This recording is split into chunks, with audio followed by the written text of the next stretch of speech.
It was just another Friday evening in the bustling city, where the skyline shimmered with 1,000 lights, and the hum of life never seemed to dim. The streets below were alive with the chatter of people heading home from work, grabbing last-minute groceries, or simply enjoying the cool breeze of a fading summer. But in one corner of the city, a moment was unfolding that no one could have predicted, a moment that would soon become the talk of the town. Meet Maya, a confident, sharp-witted young woman with a presence that commanded attention. At just 19, she carried herself with a poise far beyond her years. Growing up as the daughter of the city's mayor, she was no stranger to the public eye. But Maya wasn't just a politician's daughter. She was fiercely independent, never hesitating to speak her mind or stand up for what she believed in. People admired her, though some whispered about her fiery temper, a trait she might have inherited from her father. That evening, Maya was out with her friends at a local cafe, a cozy spot known for its live music and vibrant atmosphere. Laughter filled the air as they exchanged stories, their voices rising and falling like the melody of a song. But as the hours passed, the cafe began to empty, and the streets grew quieter. Maya decided to head home, walking the familiar path she'd taken 100 times before. The city, though lively by day, had its shadows at night. As Maya strolled down the dimly lit avenue, she noticed a commotion near the corner.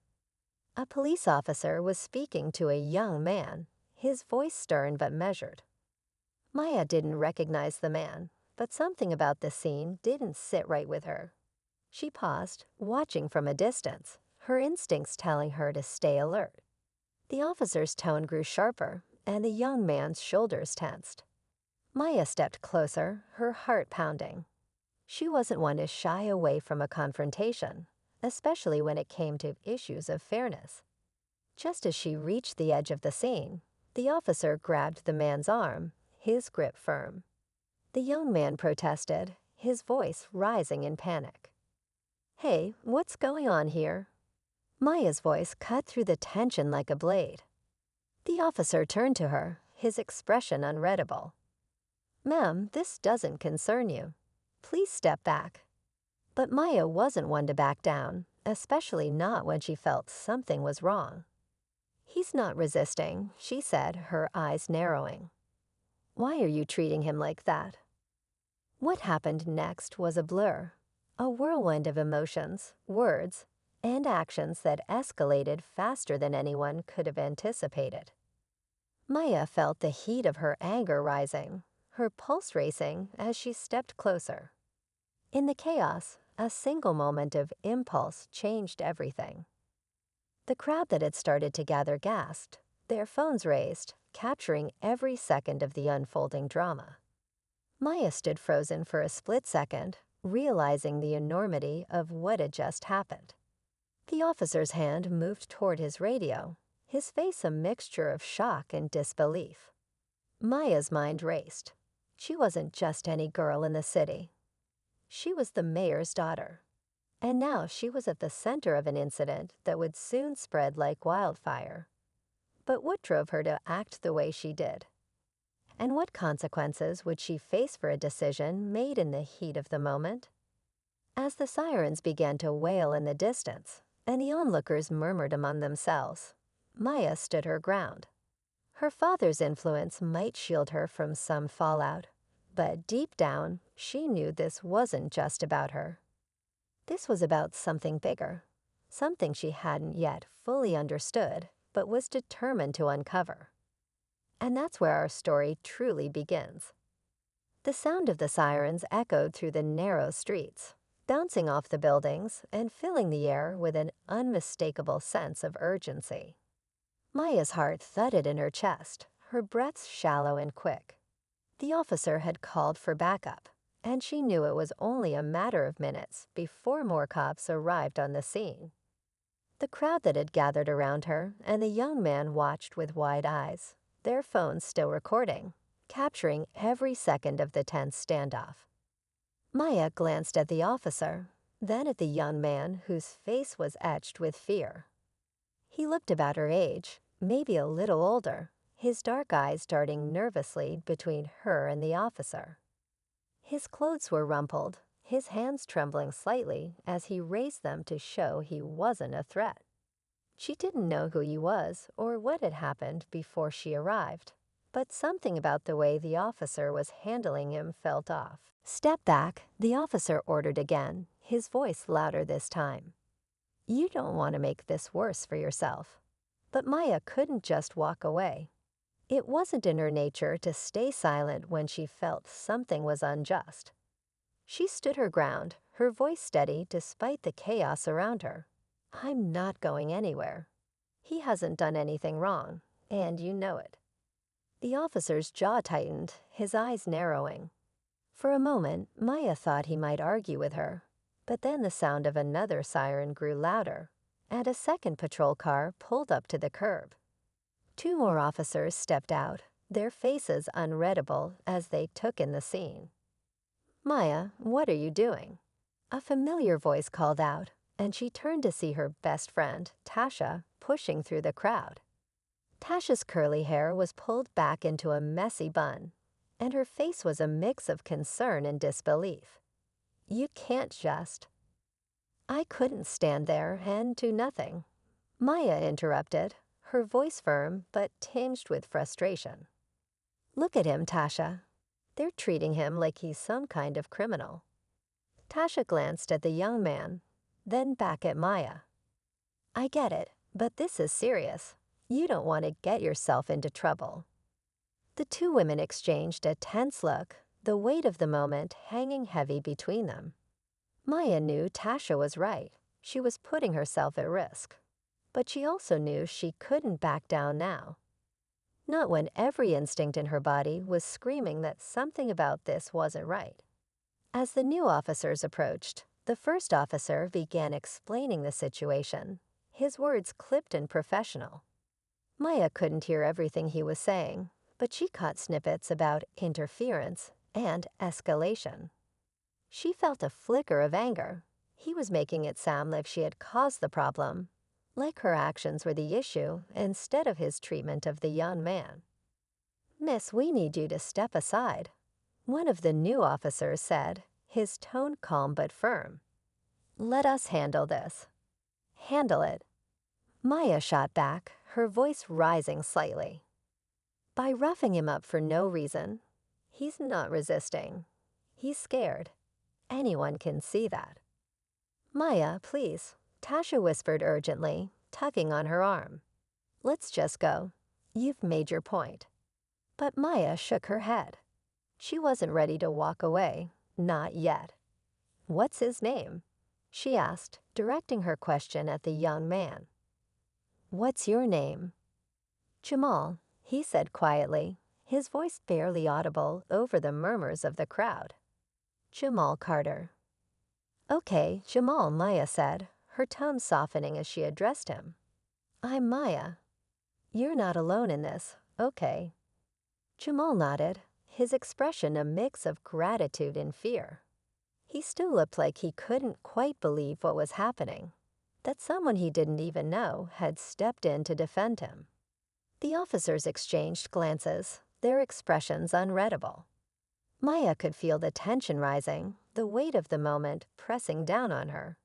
She knew she was walking a fine line, and one wrong move could tip the situation into chaos. But she couldn't bring herself to walk away, not when Jamal needed someone to stand up for him.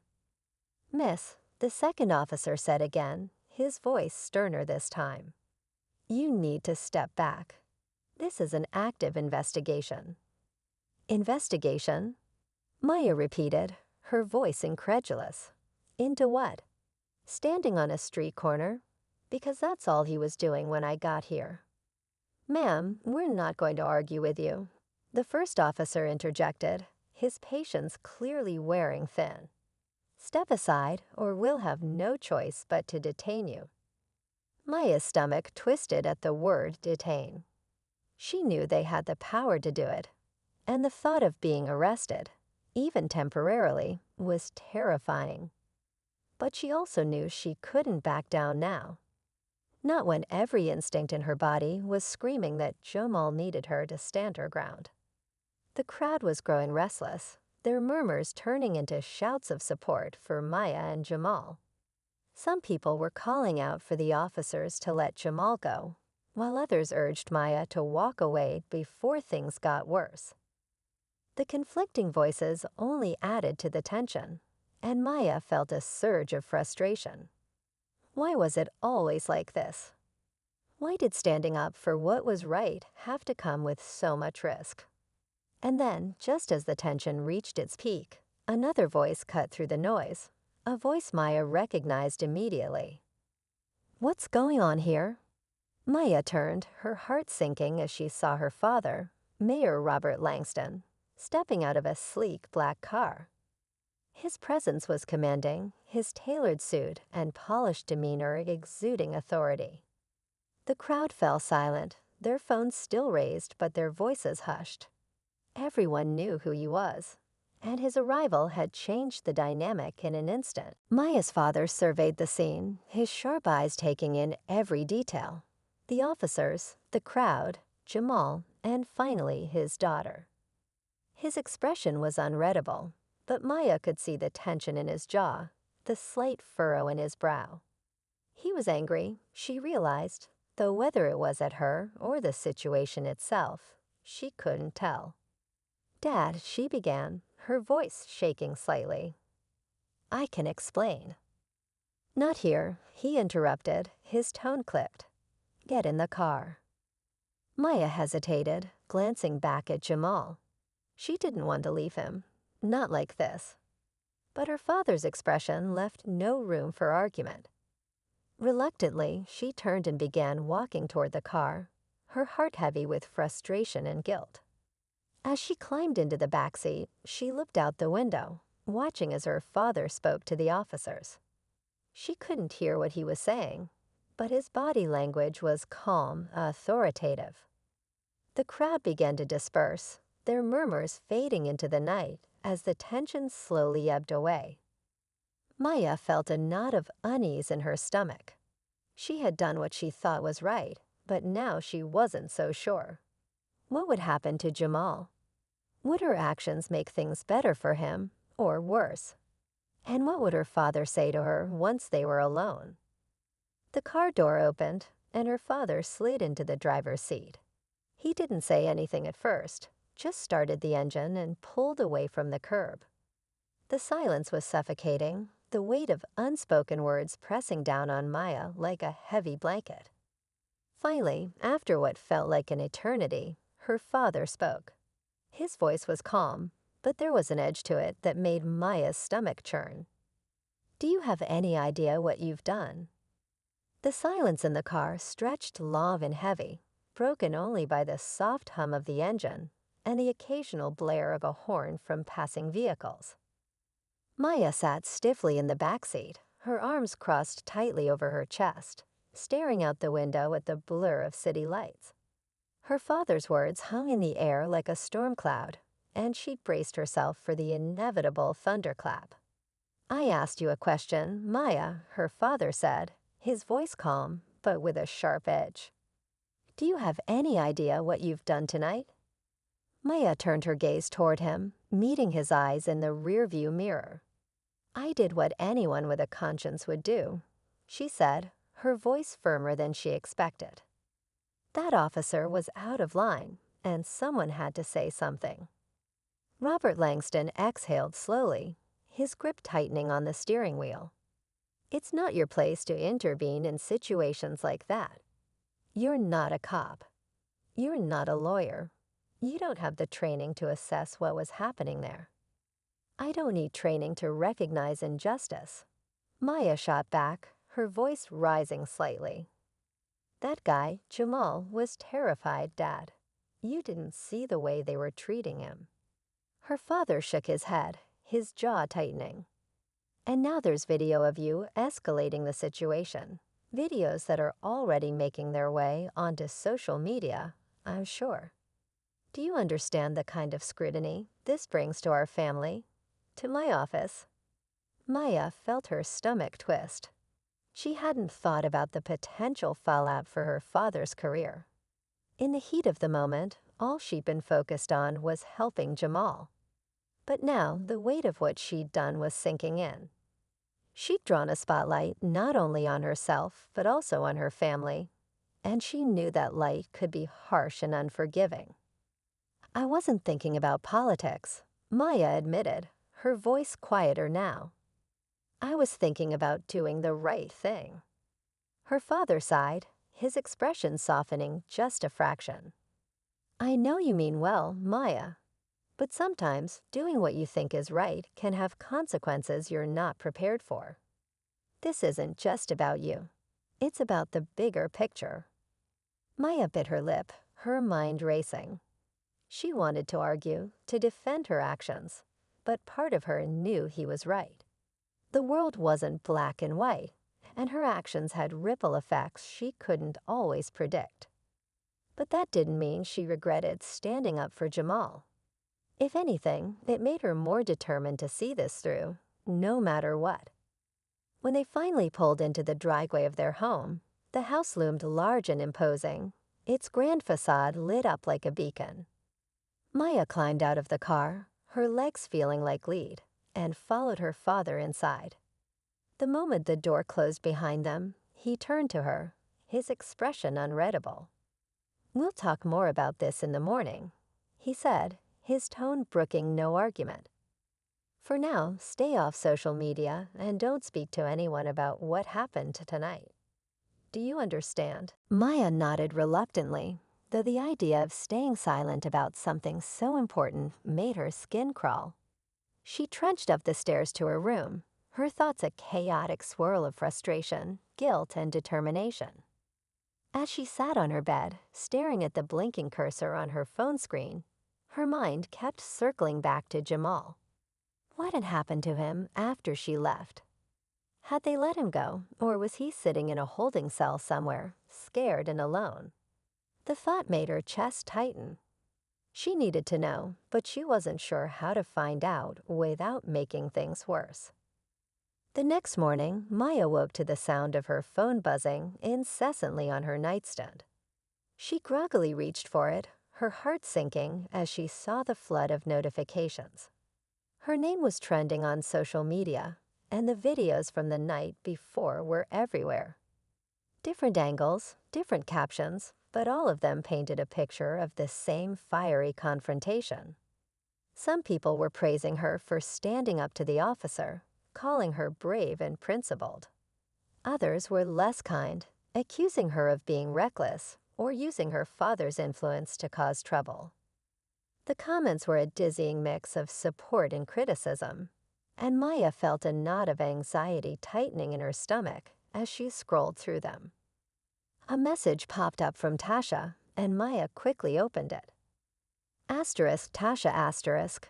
"Girl, have you seen the news? They're talking about you on every channel. Call me when you can." Maya put the phone down, her head spinning. She hadn't signed up for this level of attention, but there was no going back now. The story had taken on a life of its own, and she was at the center of it. Determined to find out more about what had happened to Jamal, Maya decided to call Tasha. Her best friend picked up on the first ring, her voice filled with urgency. "Maya, are you okay?" Tasha asked. "This whole thing is blowing up."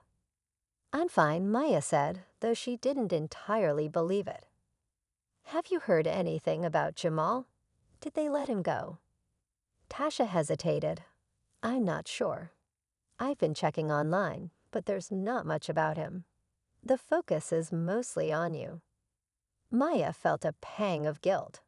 While the spotlight was on her, Jamal's fate remained uncertain. She needed to do something, but she wasn't sure where to start. Later that day, as Maya tried to navigate the whirlwind of attention and her own conflicted emotions, she received an unexpected visitor.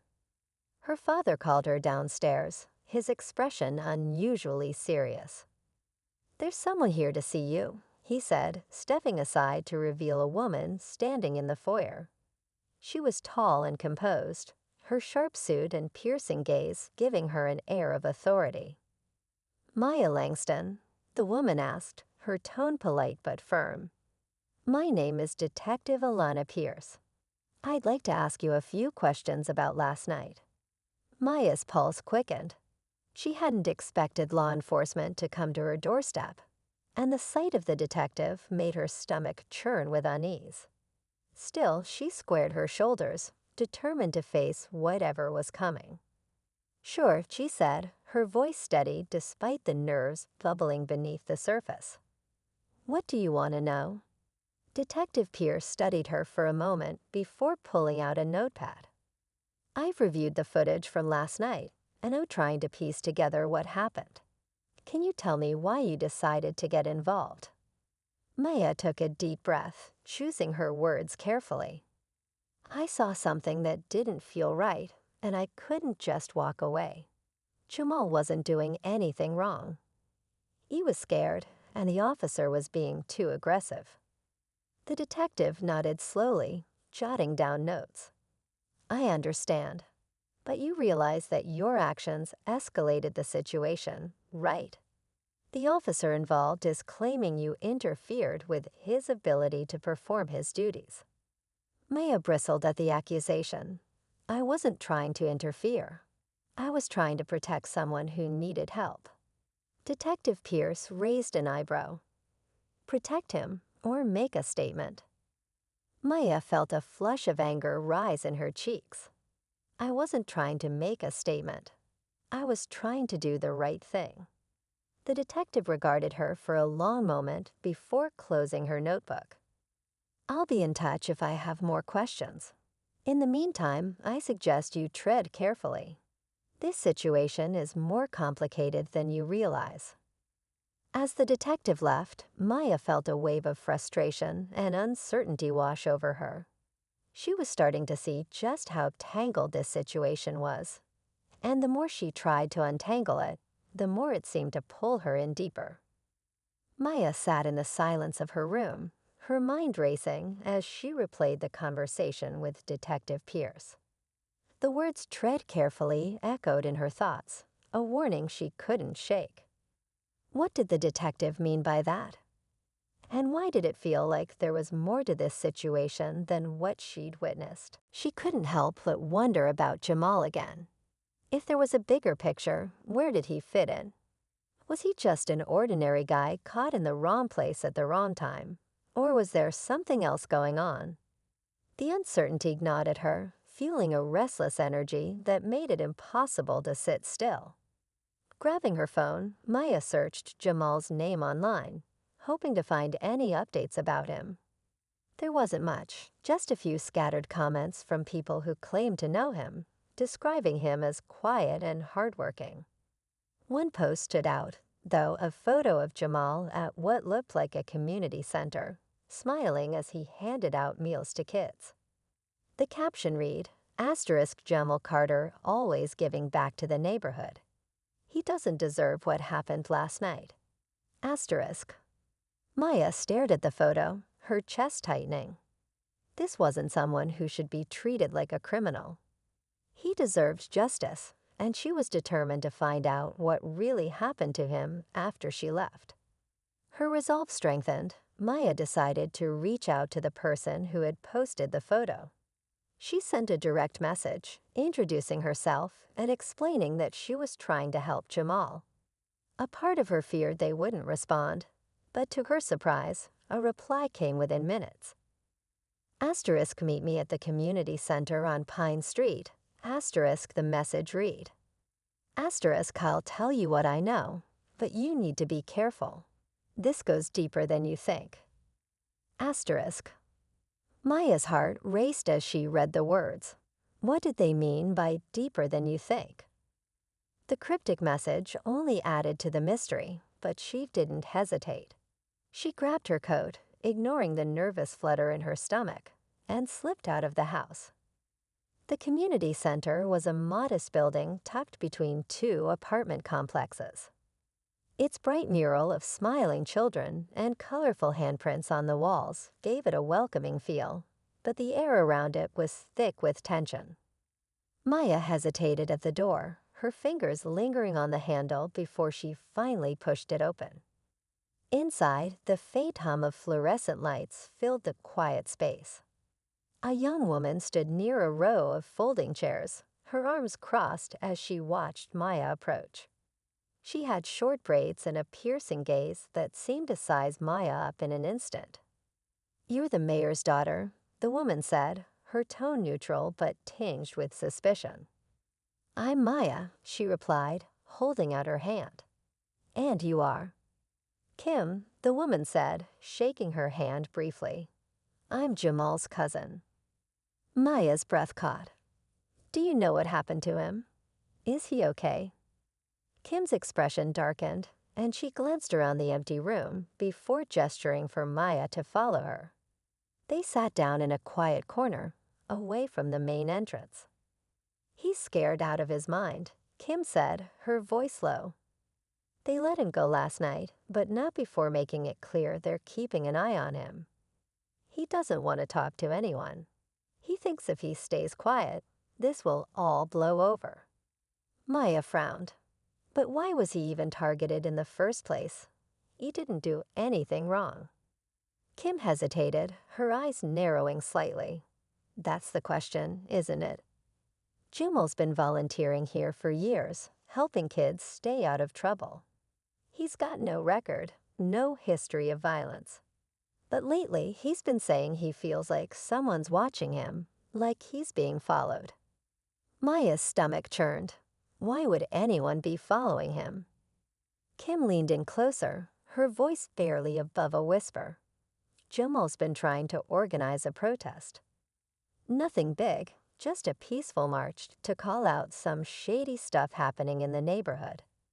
A developer's been buying up properties, forcing people out of their homes. Jamal's been vocal about it, and he's not the only one.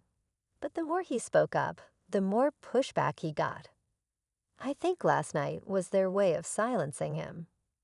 Maya's mind reeled as she tried to piece everything together. Jumal's arrest hadn't been random. It was part of a bigger effort to intimidate him and stop the protest. And now, by getting involved, Maya had stepped right into the middle of it. "Does he have any proof?" Maya asked, her voice urgent. "Anything that shows what's really going on." Kim hesitated again, her expression guarded. "Maybe. He mentioned having some documents, contracts, emails. But he's scared to share them. He doesn't want to make things worse." Maya's thoughts raced. If those documents existed, they could be the key to exposing what was happening. But getting them would mean convincing Jamal to trust her. And after everything he'd been through, she wasn't sure he would. "I need to talk to him," Maya said, her determination hardening. "If he has evidence, we can use it to fight back." Kim gave her a long, measured look. "I'll see if he's willing to meet you. But if you're serious about this, you need to understand something. These people don't play fair. They'll come after anyone who gets in their way." Maya nodded, her heart pounding. She knew the risks, but walking away wasn't an option. Not now, not when she was so close to uncovering the truth. As Kim promised to reach out to Jamal, Maya left the community center with a mix of fear and resolve swirling inside her. The stakes were higher than she'd realized, and the path ahead was fraught with danger. But she couldn't turn back, not when so much was at stake. She didn't notice the car parked across the street, its engine idling quietly as she walked away. Inside, a figure watched her intently, their face obscured by the shadows. A phone buzzed, and the figure answered, their voice low and deliberate. "She's digging," they said. "What do you want me to do?" The reply was calm, almost cold. "Keep watching. And if she gets too close, take care of it." Maya walked briskly down the sidewalk, her thoughts tangled in a web of worry and determination.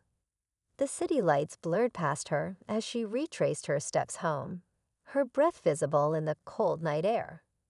Kim's words replayed in her head, each one heavier than the last.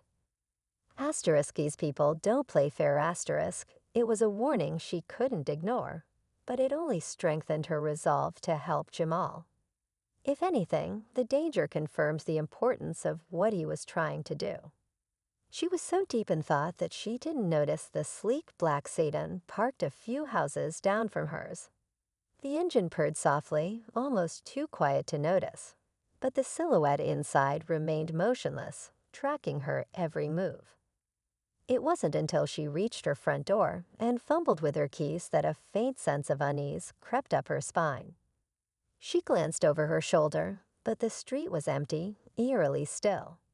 Shaking off the feeling, Maya stepped inside and locked the door behind her. The house was quiet, her father likely already asleep after the chaos of the day.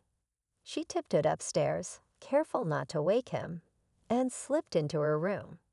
Her phone buzzed almost immediately, startling her. It was a message from Kim. Jamal's willing to talk. Meet us at the corner of Willow and Main tomorrow at noon. Come alone. Maya's heart raced. This was her chance to get the information Jamal had, proof that could expose the truth and bring justice to the community. But the warning in Kim's earlier tones still lingered, making her wonder just how dangerous this meeting might be. She typed a quick reply, confirming she'd be there, and set her phone down, hoping sleep would come. It didn't. The next morning, Maya's nerves were on edge as she left the house. She told her father she was meeting Tasha, a half-truth that didn't sit well with her, but she couldn't risk him stopping her. As she made her way to the meeting spot, the city seemed unusually quiet, the usual hustle and bustle muted, as if the air itself was holding its breath. When she arrived, Jamal and Kim were already waiting, standing near a weathered bench beneath a leafless tree. Jamal looked different than she remembered. His shoulders were hunched, his face drawn with exhaustion. He glanced around nervously, his hands stuffed deep into his jacket pockets, as though expecting trouble to appear at any moment. "You're Maya," he said, his voice low and wary. "I've heard a lot about you." Maya nodded. "And I've heard a lot about you. I want to help Jamal." Jamal exchanged a look with Kim, then pulled a manila envelope from his jacket. "This is everything I've got," he said, holding it out to her. Emails, contracts, even a couple of recordings. It's not just about the development. They're targeting people who stand in their way.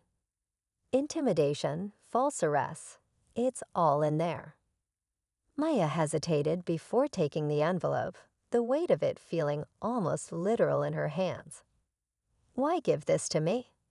"Because you're already in it," Jamal said, his eyes locking onto hers. "They've seen you stand up to them. They know you won't back down." Before Maya could respond, the sound of a car engine cut through the stillness.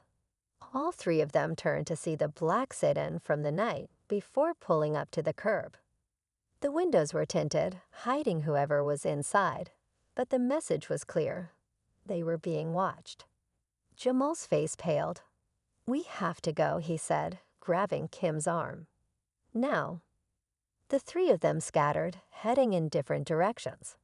Maya clutched the envelope tightly as she ducked into an alley, her heart pounding. She could hear the car door slam behind her, heavy footsteps echoing against the brick walls as someone followed.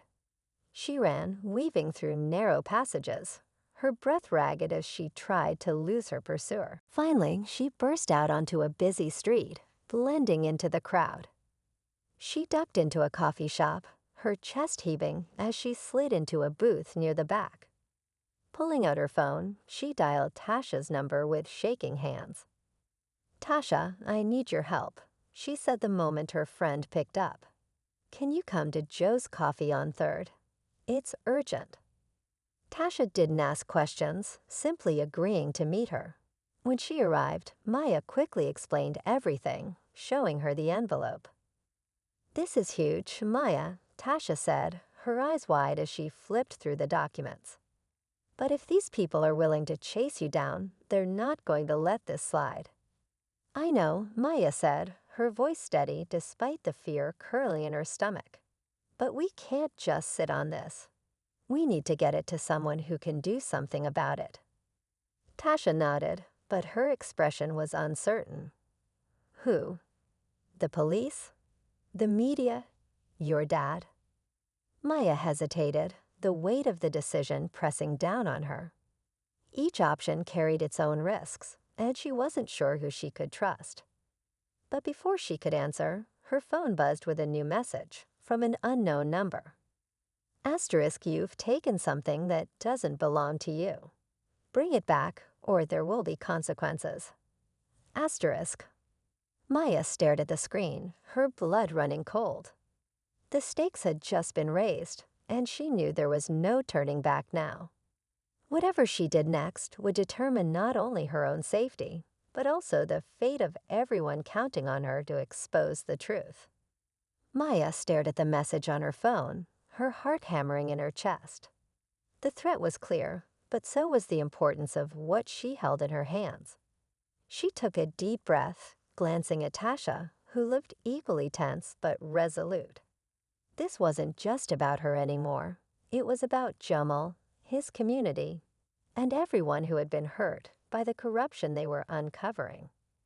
We have to move fast, Maya said, her voice steadier than she felt. We'll take this to the media. If we go public, they can't silence us without drawing more attention. Tasha nodded. I know someone at Asterisk, the Gazette Asterisk. My cousin worked with a journalist there who's always chasing big stories. He might help us. Without wasting another moment, they gathered the documents and slipped out of the coffee shop, trying to stay inconspicuous. Maya felt the weight of eyes on her, every passing car and pedestrian adding to her paranoia. They caught a cab and headed to the newspaper's office, Tasha making the call on the way. The journalist, a man named Greg Morris, agreed to meet them outside the building.